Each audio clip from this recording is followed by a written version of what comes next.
before I came on stage, I had the occasion to witness when I walked in when Amy Beth made reference to, the business that she's doing with me. And I'm supposed to be sharing a few thoughts on adaptability of African leadership. But Amy's statement reflects how true and lasting prosperity should start.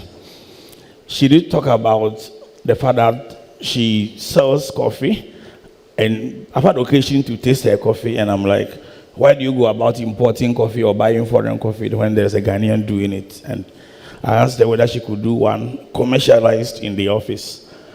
And I took this very serious to the extent that we actually jettisoned the foreign machine and asked her to supply us coffee. So she means every word she said. But we realized we couldn't afford the type of coffee machine for the commercial scale that we were looking at. So we negotiated with her to spread the payment, which she graciously did. And the reason why I'm starting with that is that I heard somebody ask the question about the challenges in the Ghanaian supply chain. That is actually a reason why you can prosper.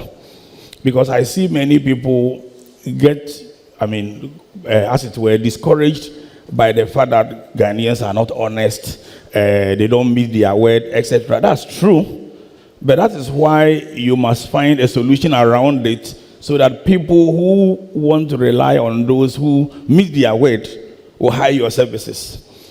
And Amy managed to create a solution that works for both of us. And I'm surprised to hear this morning that it starts a new chain. Now, this story may look like just coffee, but it takes me back to when I started the business. When I started the business, this is about 27 years ago, and when I say the business, I mean the law firm part. In those days, you didn't have mobile phones in Ghana the way we have them now. I didn't have a fixed telephone. What was popular in communication was the handset, fixed handset, and the fax machine. And I didn't have a fax machine. And what I did was to walk to a communication center. And in those days, communication centers were very popular. And I asked for their number and their fax machine. And every 8 a.m., 12 and 5 p.m., I had a messenger who went there and collected the messages and the faxes. So far as my clients were concerned, I had a telephone and a fax, but I actually didn't. That's the truth of the business. I didn't. But I got faxes, replied them, returned the phone calls from the communication center for 6 months before we acquired our own fax machine. So it's possible to structure a business in the face of the challenges, even when you don't have all that it takes to acquire it at a goal. And that's the reason why I chose to start from that angle. So when we talk about prosperity, I know it means different things to different people. For me, it is simply being able to achieve what you said to achieve at a particular moment in time. And if that moment in time simply means starting a law firm, and by the way, the law firm was started with a table I borrowed. I've told this story several times. If it meant starting a law firm without a fax machine and a telephone, having achieved that with a communication center, I had started it. And that was temporary prosperity. And you need to constantly improve and actually build on it. So I know we are talking about adaptability of African leadership to prosperity, equitable prosperity. But that's exactly where the problem begins. Because many people in this current context are feeling the despair. And if you have a lot of despair around you, you are likely to japa, as they call it. And just yesterday, somebody who works in a bank, and that's the third person I know in a row, told me she was leaving Ghana today. I was just about boarding a flight at Heathrow, and I asked, where are you going, leaving Ghana permanently? And she goes, relocating to UK to do care. And I'm like, why is everybody rushing to do care? And then she sent me the program, how to fix this, how to do that. She's going for a training on Monday. So I have a good bank job. She said, yes. So have you given them a notice of resignation? He said, yes, I took leave and I'm not coming back. And then she goes on to pour her frustration in the system. I don't know whether she will prosper doing the care or not. But the important point is, don't let the despair drive you out. If you define prosperity in your own way, within the middle of the despair, you can still prosper. So let's now deal with what prosperity means to different people, and then we can go on. For some, prosperity is being a politician. And I think Dr. Pebi said it. There's a 12-year-old boy who has mapped out his prosperity map in politics. He doesn't need to know much. He just have to know how Ghanaians think and use them. And he will be prosperous by his own definition. The judgment of it as to whether it is good or bad is another matter, and I'll come to that. Or you can do galamsey, and you'll be prosperous. You make a lot of money, whether you are the one behind it or the one destroying the waters with mercury. And if your measurement of prosperity is just money, you will count that as prosperity. Dr. Pebi, you missed my talk about your 12-year-old boy. I would like to meet him, the guy who has defined how to become a prosperous politician in Ghana. We will talk about that. Or you can become a chief by buying the stool, whether you are come from the lineage or not, because your definition of prosperity is to be carried shoulder high at every festival, and you dance whilst 4 people are carrying you, and you put gold around your arm when you own no gold mine. That's your definition of prosperity. You can even become a pastor, and suddenly, whether you had a calling or not, become a general overseer and all those things. And then when you arrive, you can prophesy into people's lives, etc. Some people do have calling, and they do that. Some people too are fake. We know that. Or you can become a businessman or a lawyer. So however you define your prosperity, you can achieve them in the way you have defined it, and I prefer people define their prosperity in their own way. The question is, what do you do with that prosperity, and how does leadership adaptability ensure that we have equitable prosperity? Because I called Lucy to ask, what exactly does she mean by equitable prosperity when she asked me to speak on this? And her definition is the kind of prosperity that is shared, and the prosperity which ensures everybody else prospers. And I say, okay, if that is it, we need to talk about our culture. Because our culture makes it difficult for people to want to create equitable prosperity. The very nature of our culture.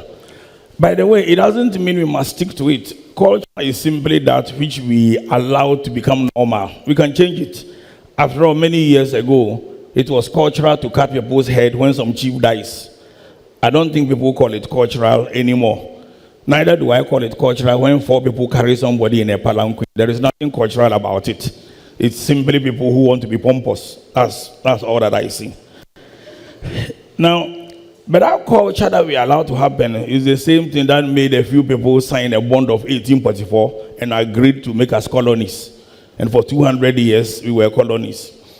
It is that same culture that differentiates royals from other people that made us sell the strongest of our people for 200 years as slaves to build other people's empire. It started as trade before we were raided. So if we allow it to happen, then it becomes culture. But I'm interested in talking about the culture because we tend to be what somebody calls a power-distant people. A people who think it is okay for others to be powerful and for us to be less powerful. So you will notice that as soon as somebody becomes a good businessman, we simply cherish titles: bossu, chef, chairman, director. Those kind of things that makes us feel that we are better than others. So our society does not see prosperity as something that you achieve in order that others may admire to emulate, but as something that you achieve in order to distinguish you and make you superior than others.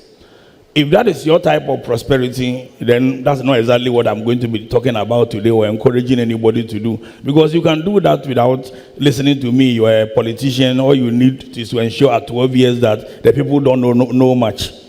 Or you make enough galamsey money and buy the votes, and then, you prosper. So that's not the kind of prosperity I'm talking about. Now, we need to look at our prosperity from a positive point of view, and it is from that angle that I want to share a few thoughts. The first thing I want to share is the need to distinguish ambition from greed. Because there are many people who confuse the two. It's okay to be ambitious, and I'm a very ambitious person. But greed is different. And I'll share a few tweets. Permit me to read a few of my tweets which relates to what I'm talking about. I'll read 3 of them.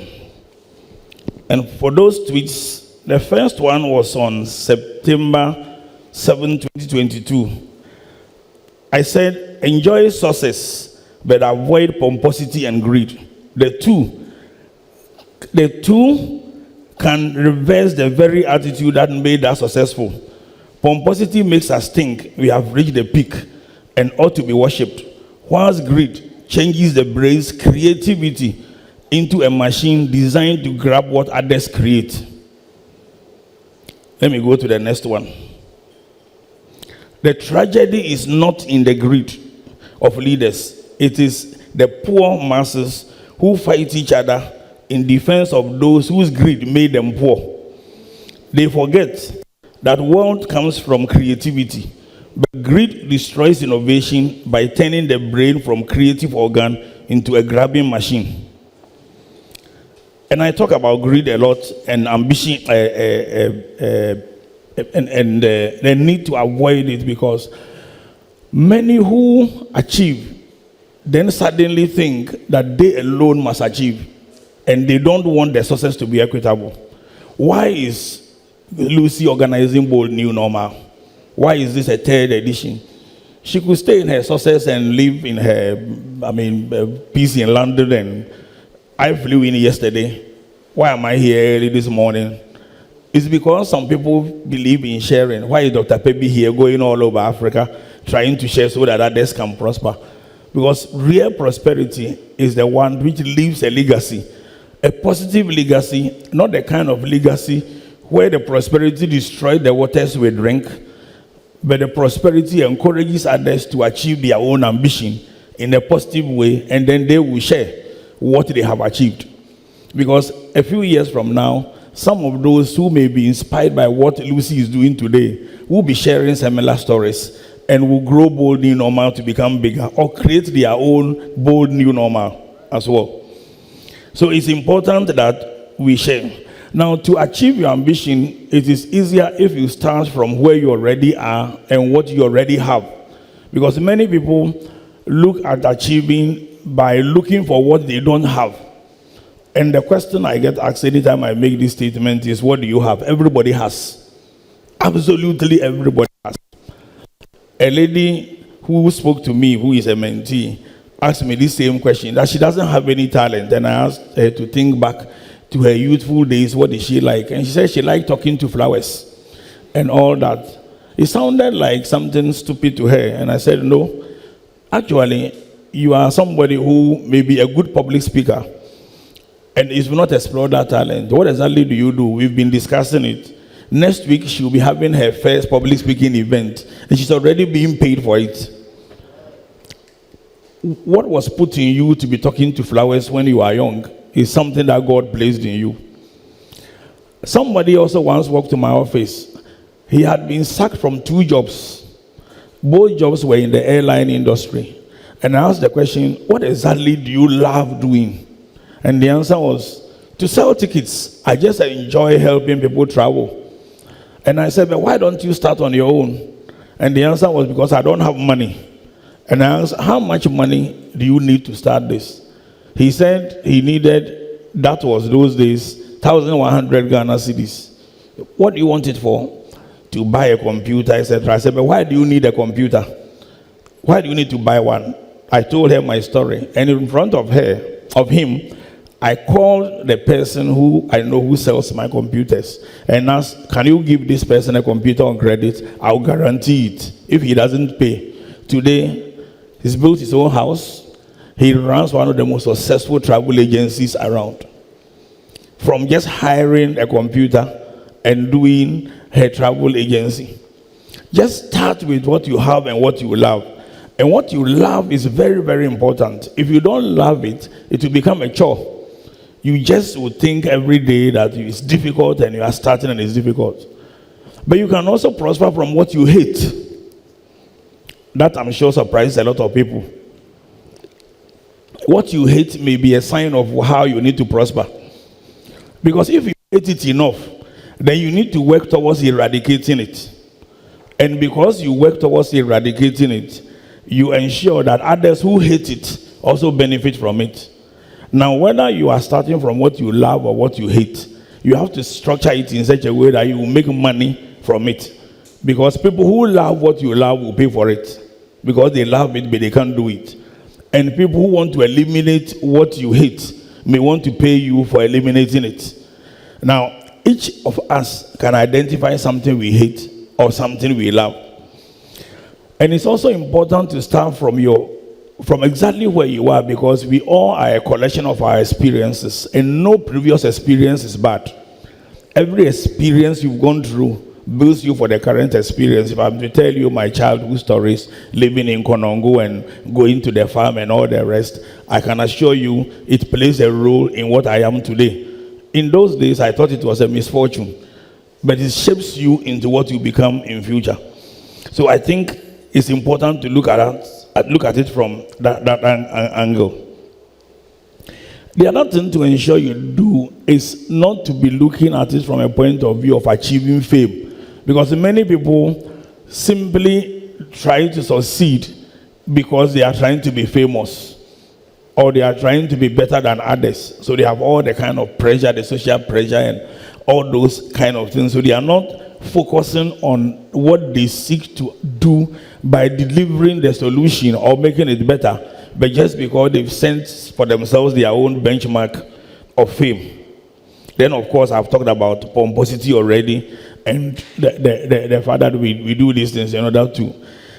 Then you have the situation where many also fail to prosper even when they set themselves for what they love, etc., because they are so eager quickly to accept excuses.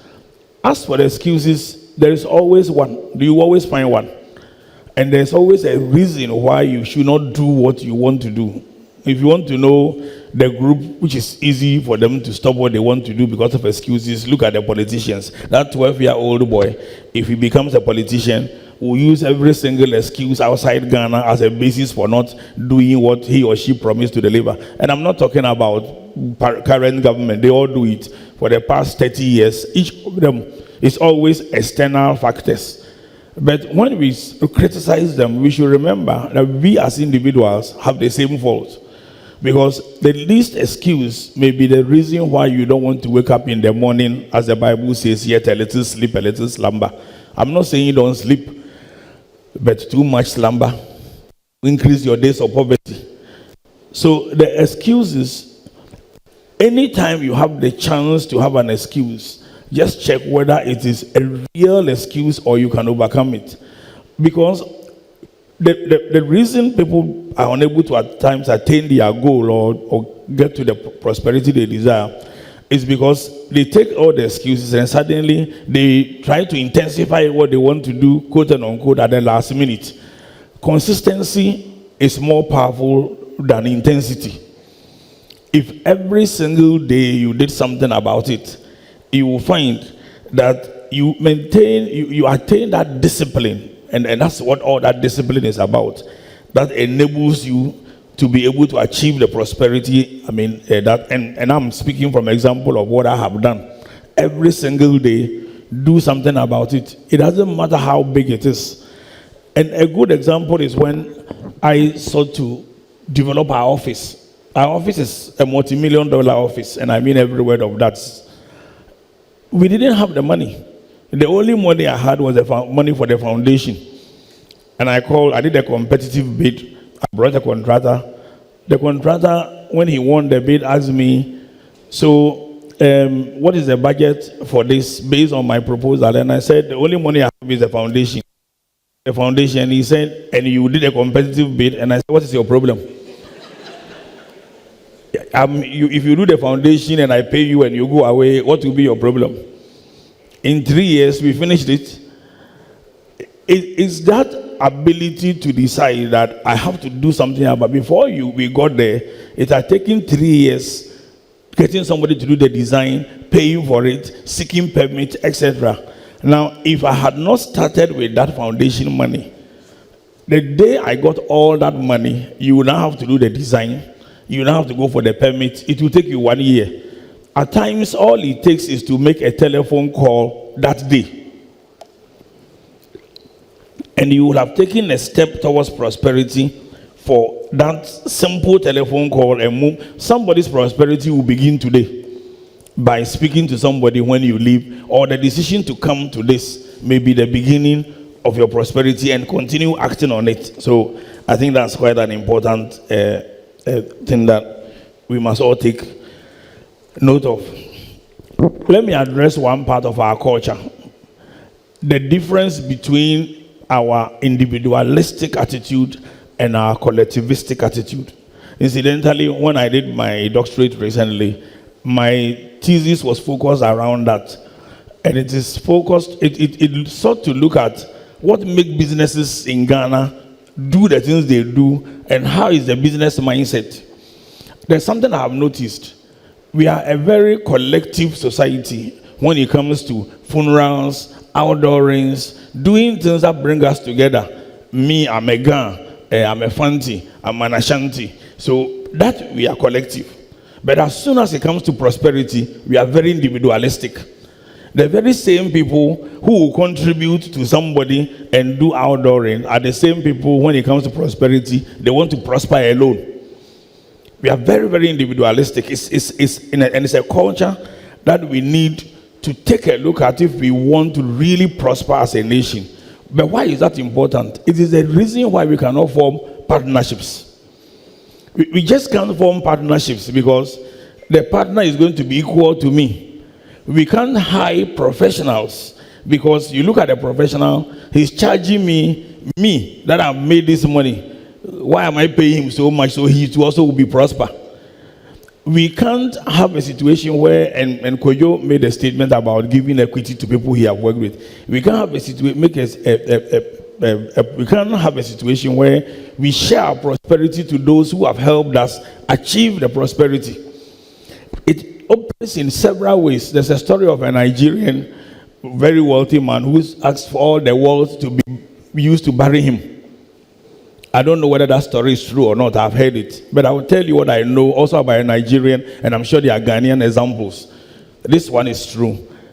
This is a Nigerian lawyer who was so good, really good in his days. He was, these days they call them luminaries. You know the way we like titles. Every lawyer is a luminary. The other day I went somewhere, I was introduced as a luminary, and I said, I don't like that title. I just want to be me. What is a luminary? I don't really understand it. Anyway, this Nigerian lawyer was a luminary, real luminary of his days. In his will, he wrote that he was so good that when he dies, they should dissolve the firm because nobody is as good as him. Yeah. Real story. Real African story. His brother apparently was an accountant who was equally good.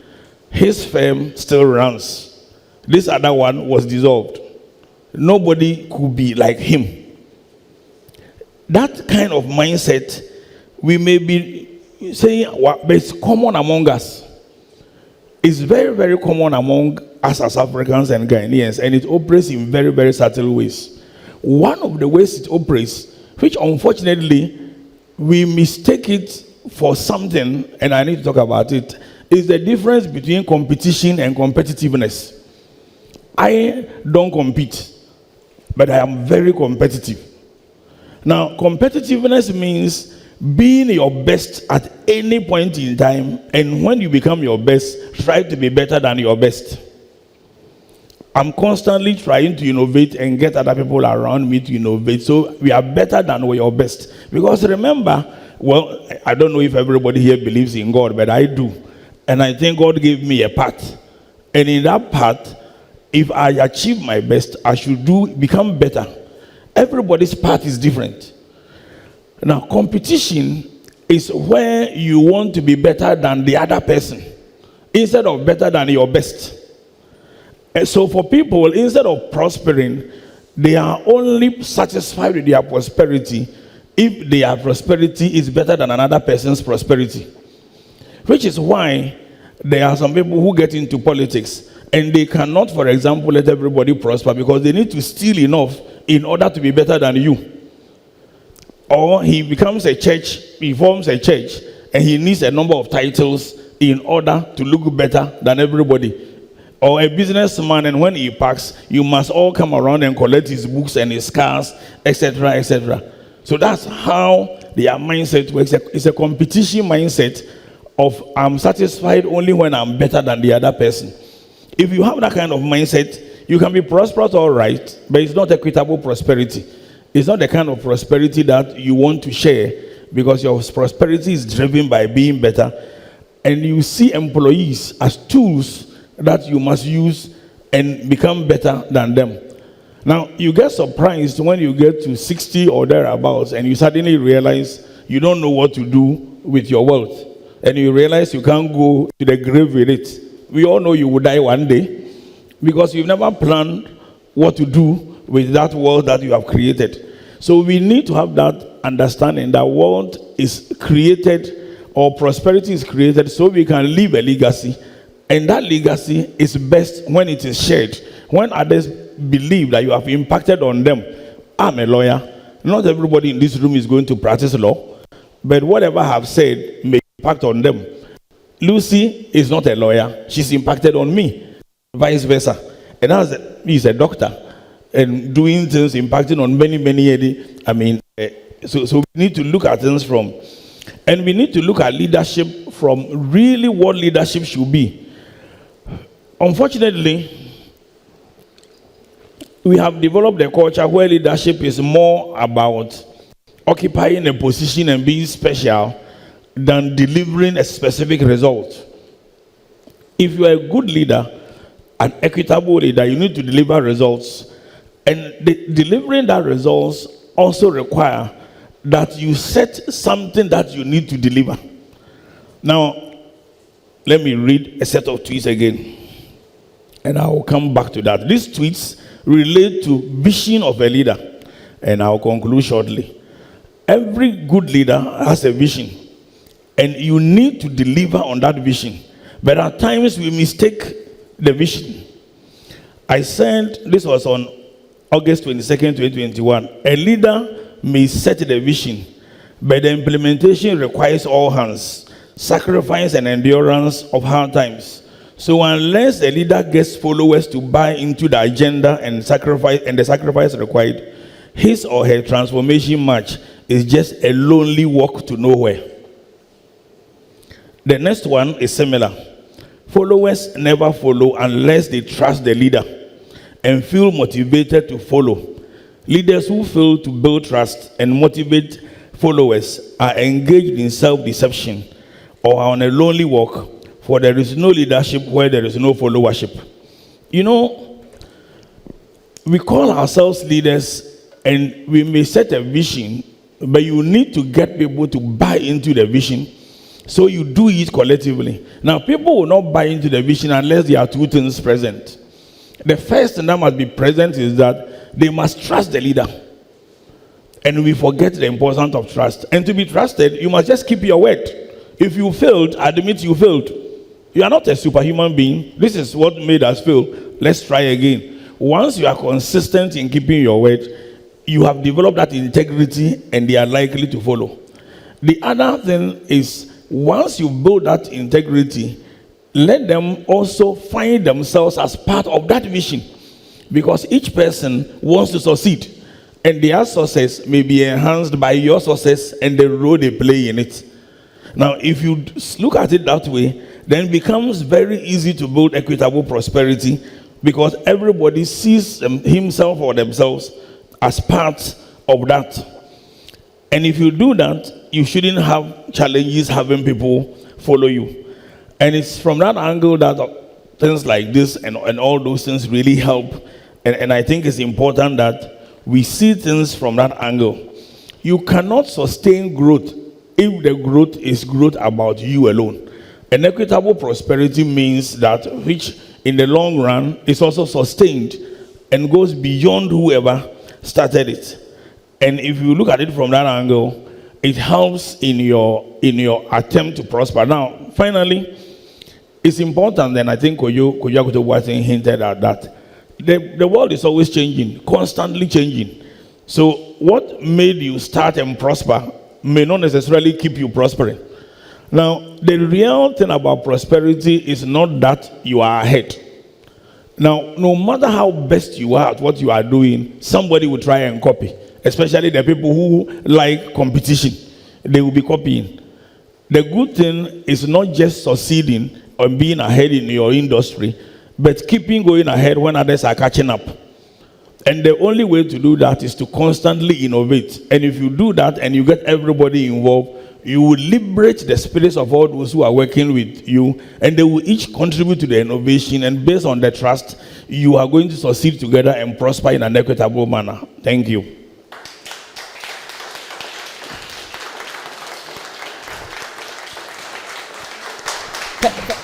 Thank you so much, David. Thank you so much. And we'll take 3 questions. 3 questions. Questions. Do we have questions? If not, I'm going to hand over to David again. Questions for someone who hasn't asked a question. Yes, sir. Can we get a mic, please? The mic is not on. Please try it. Hello? Yes. Good morning. Please, you talked about competitiveness and competition as 2 different terms. No. And my question was, if competitiveness is being the best and you say it is different from competition, which is being better than someone, how are you to identify competitiveness without competition? And wouldn't that mean that both terms coexist?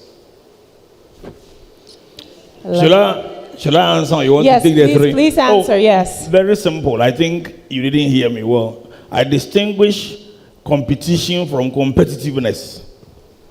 Being competitive means that if there is a selection of people that they need to choose from, you are likely to be either the best or among the best.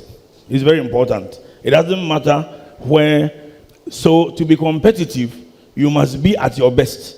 And you must constantly be better than your best, your own best. Competition mindset is that which makes people want to be better than others. Actually, it's a deep-seated version of inferiority. Somewhere deep inside the person's mind, he thinks he's only better if he's better is better than the other person. Do you understand me? He doesn't. So if somebody else is doing well than him or her by his yardstick, it doesn't matter how much he has achieved. He feels bad. It creates a lot of mental health problems. There are a lot of mental health problems people have. It's because they are not happy in themselves. They are only measuring their success by somebody else's success. So they cannot even innovate. It shuts the brain. It is the same thing that makes some people greedy. Because it's only better if he grabs more and prevents others from succeeding. We can each succeed.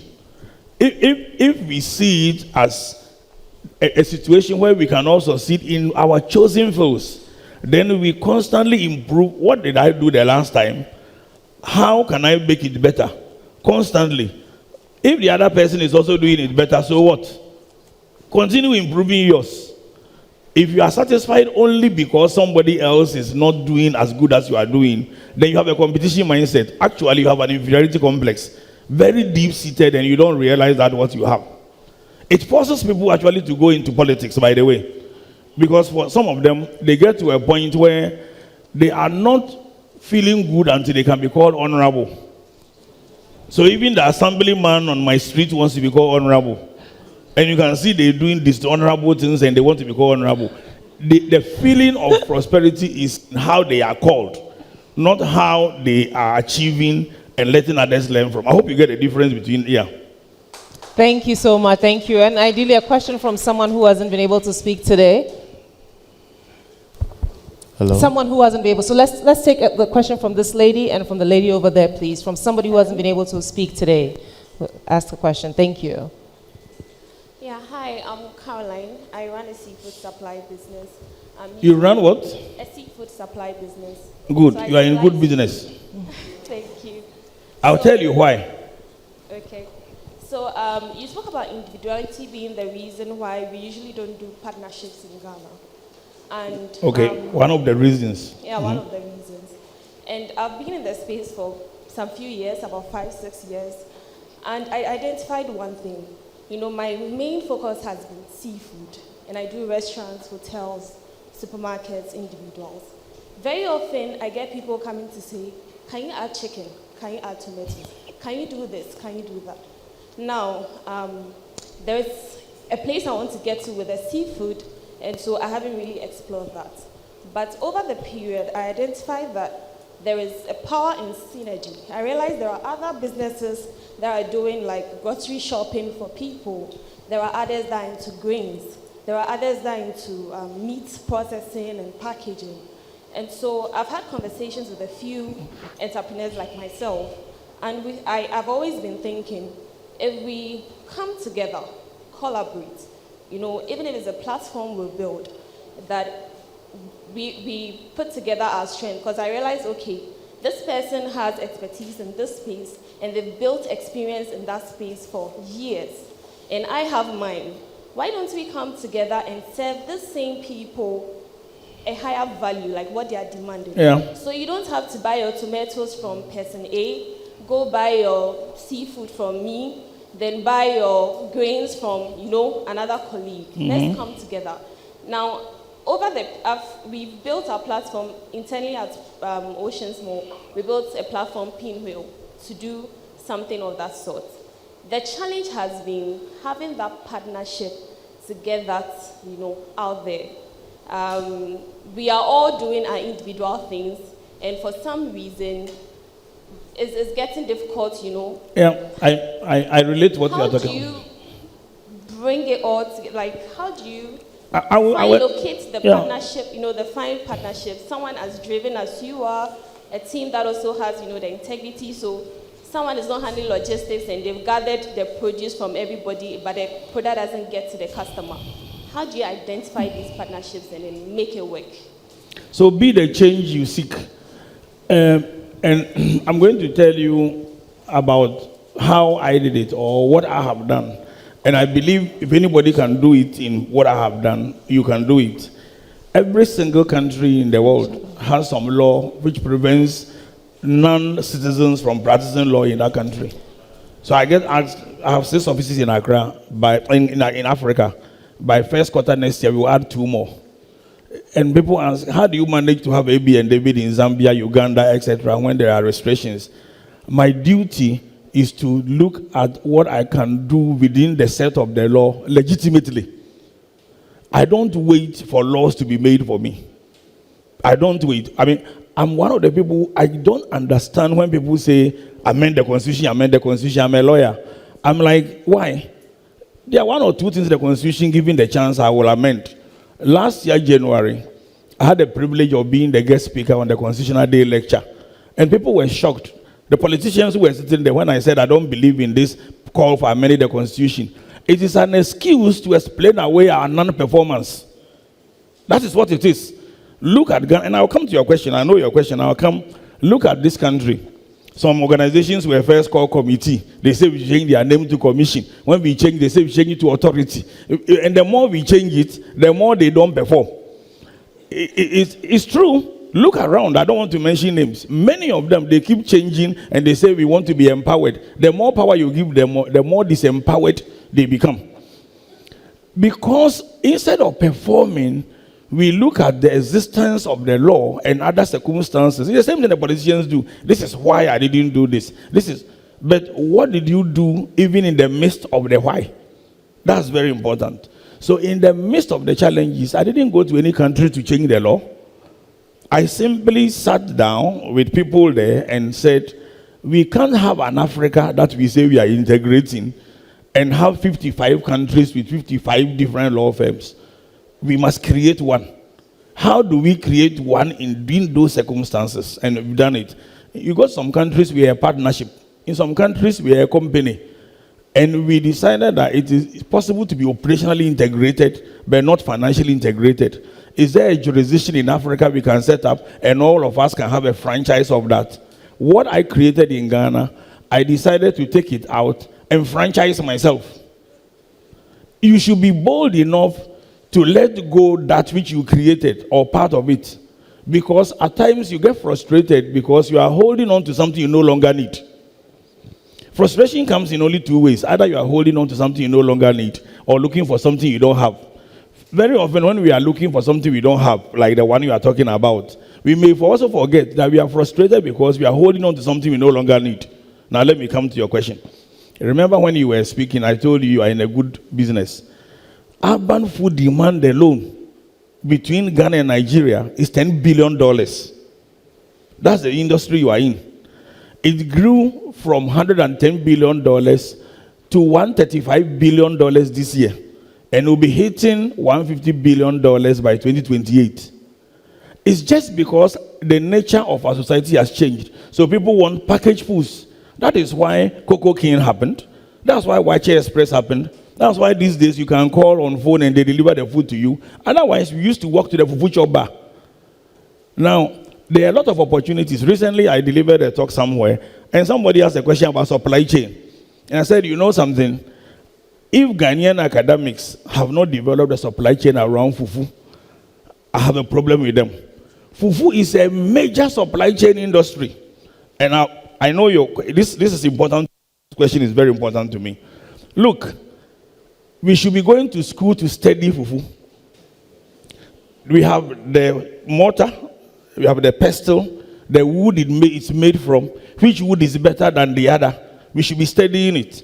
The pounding principles, the velocity by which the pestle is moved up and down, the viscosity of mixing the food, and how it stretches. It's a science. It is a science. Catering schools should be writing books on the fufu. We don't know the inventor. What makes fufu white and what makes it yellowish. The type of cassava. There should be a whole course and somebody has written his PhD on it. And the supply chain should be, then the plastic industries should be creating by now the kind of plastic that can hold soup without it spilling. So fufu can be delivered as fast food. That's what I'm talking about. So that it is only rich people who should walk to go and take fufu during lunchtime, and that fufu should be expensive. The mass one should be delivered to us with food, with the soup without spilling. That's a huge industry with a lot of chain networks that we are disconnecting. We don't realize it because we don't even know that it is easier for a child to become mathematically sound if you tell him that if a pestle was moving down to the finger at this speed, how long will it take to hit the finger moving at this velocity? That is arithmetic. We tell them about car and all the rest, which they have not seen before. If I'm living at Butimejebu, I can't relate to velocity, but I eat fufu every day. You understand? Okay. So you have that frustration about everybody trying to do his own. All that you need to do is to identify the various chain within which you are trying to do and decide on one of two things. Can you get one person who understands how to collaborate? And collaboration is key. And I take collaboration so seriously that I actually changed the name of my business development unit. We changed it and called it a collaboration unit. What is the purpose of business development? It's about collaborating with other people. So if you can have a collaboration mindset, instead of a competition mindset, you can collaborate. What if they don't want to? If you don't find anybody, start your own. If the rules don't favor you, change the rule. Now let me explain how you can change the rule. You see, you want to focus on fish. It is always good to have one thing that you are known for. Anytime I think fish, I should think about you. Because the mind thinks by association. Today, if you decide to buy, let me say, a Mercedes-Benz, a particular type of Mercedes-Benz, and maybe you don't have one, you go across the street, by the time you get to the other end, you will see like 5. And you'll be asking, have these cars been there all the time? Yes, your mind was not thinking about them. The mind immediately brings it to. Because you are good at fish. When I think of a fish restaurant, I ask that lady who was, let me go and try a fish restaurant, you get a customer. But the mind also associates. If you are good at fish, then you may probably be good at meat. If you are good at coffee, you may probably sell coffee machines. You heard them, you bet. So don't be discouraged about the fact that people want you to do other things. Be the best at fish. But those who don't like fish also may. I once went to a fufu restaurant with a friend of mine. And once we got there, something happened. And I told him this restaurant will collapse in a maximum 2 years. And it collapsed. I had no doubt it would collapse. I'll tell you the story. I eat fufu like once every 6 months. I eat fufu, but I'm not a fufu fan as such, even though I think it's a big supply industry that we are not. So we got to that day, had felt for fufu and punching cracker. I'm sure we can all relate to it. And then a friend of mine I had not met for a very long time decided to. We went to this fufu bar. We had taken a few shots. You know what that means. Geared ourselves for the fufu. The woman comes and serves both of us a nice bowl of fufu and chicken rice soup. Remember, I had psyched myself for aponching for goat. I looked at her and I'm like, this is not what we asked for. She said, yes, the goat rice soup is left with some small amount, so I've left it for my customers. And I asked her, but who am I? He said, for my regular customers. I just got up and told my friend Solo, let's go. When we sat in the car, I said, this bar is going to collapse. It has collapsed. It didn't even occur to the woman that the real people who needed her goat rice soup was me, not her regular customers. Because it's easy to explain to the regular customer that, oh, today I don't have. So if you have a situation like fish restaurant, there will be somebody there who comes there who may need meat. The meat option, or somebody who likes fish will bring a meat person. So don't be afraid to try other, but make it a separate line. That's what people go to school and they call it strategic business unit. It's nothing special. People do YE, MBA course. It's this SBA you have explained to you. And you can then write a book, how to create a meat menu alongside fish. And then there will be a big bold new normal and you will be explaining it. Thank you so much. I think we had a question. There was a gentleman on this side, and that would be our last question. Yes, he stood up. There we go. And David, are you leaving us right after this? I'll stay for. So David will be here. It will be our last question, so we stick to time, and he'll stay for a while so you can engage him as well. So yes, sir, please go ahead. All right, thank you, David. I like the statement you said that you cannot sustain growth if it's just about you. You can't do that. And looking at your profile, you're in about 6 countries. And I asked myself, being a leader, what is the key challenge you face in these 6 countries? And you'll be able to persevere for about 27 years now. And how did you come about that challenge? Thank you. Thank you. Now, we didn't start in 6 countries. I started with a table I couldn't pay for. I borrowed the table. And I mean that. The person I started the business with, we both couldn't pay for the table. I had a consultancy on the side, but we both decided that since we were starting business together, we will come together and I could have started alone, but once he said, okay, I told him I was going to start a business, and he's like, why don't we join together? And we joined together. We signed an agreement to work hard without taking any profit for 5 years. After 2 years, the person left. He's in politics today, by the way. The third person who joined is also in politics. I decided I don't care a hoot about politicians, and I have a lot of political friends, but I don't understand what attracts them into this thing. I decided to stick to my practice. And I've told you, be your best and do better than your best. And just so I tell you, I live every word I say. I started only to practice engineering and construction law. A lot of people don't know that. That's what my 60% when I'm practicing, that's what I do. I love engineering contracts. On Thursday, I will be addressing the Ghana Institution of Engineers. I like complex problems, generally.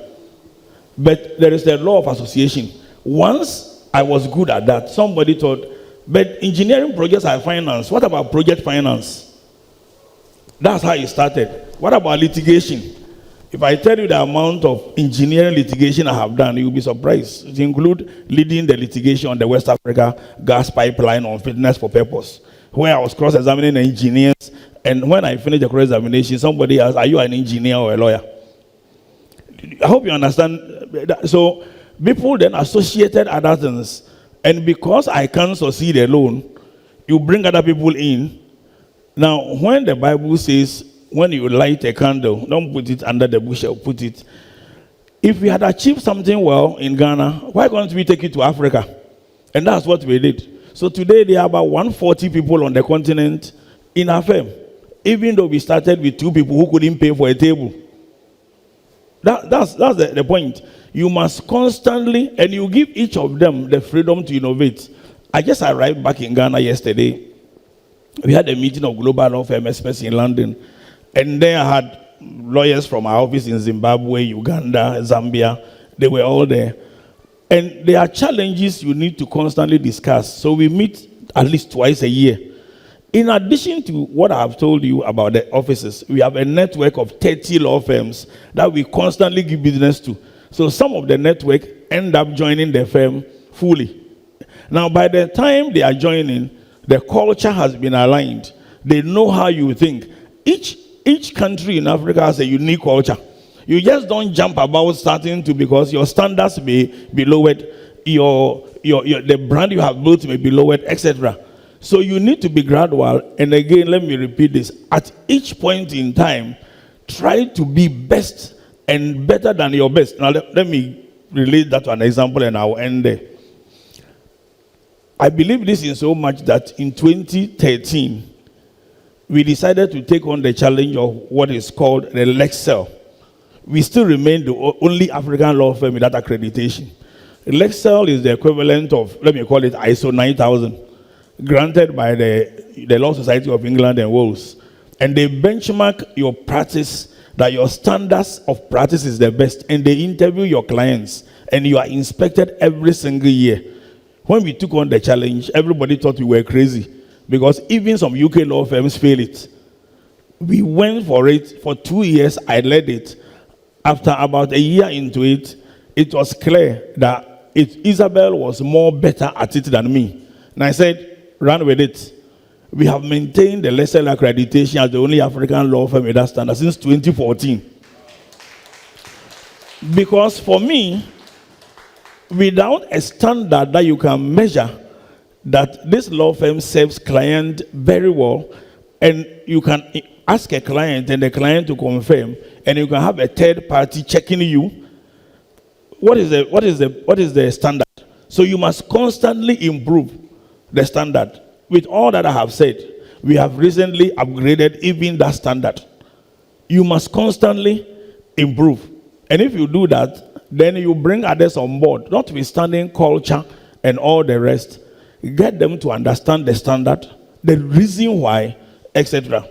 You know, there is one reason why many African businesses don't prosper. And prosperity, don't define it by money. I don't know the name of your industry. I don't mind talking to you after this. In 10 years, Amy Bed, the lady, and many people can become the next Starbucks. What is Starbucks? Just simply telling people to drink coffee and multiplying the shops 2,000 across America. You are a billionaire. Do you know what it means if you had a good fufu franchise across Africa? Look, there is somebody I buy African clothes from. I buy so much from him, and I've used him as an example. I'm still loyal to him because I like his clothes. One day I asked him, why do you have only one shop? He said, because they will steal my money. And I sat him down and I said, a lawyer stole my money too. But he thought, yes, that's true. In 2004, there are thieves among lawyers as well. And I said, he taught me a lesson. He taught me how to put systems in place so that my money is not stolen. And I asked him, is he aware Giorgio Armani, also I'm sure they stole his money? It is true, if you open a shop, Ghanaians will put their own clothes in it and sell their clothes instead of yours. It is true. But duty is how to stop that from happening. It is not, that should not stop you from becoming a millionaire. That is the problem. We allow challenges to stop us from achieving the very goal we want to achieve. So Take Africa Continental Free Trade. Why can't Amy Beth and the lady develop there so much that they can franchise and it will be across Africa? Just so you know, we eat a lot of fried yam here. There is somebody who is making billions from fried yam in Nigeria. It's called Dondo Nation. And it's simply fried yam wrapped with a specific paper, and he has franchised it. But we eat more fried yam here, and nobody is a millionaire from. There's a lot of money around us, especially in food and clothing and entertainment and everything. You just have to overcome the traditional problem and solve that problem because you hate the problem. And once you hate the problem, you solve it. Somebody hates it, he will make money from it, or because you love it and you can make money from it. Thank you.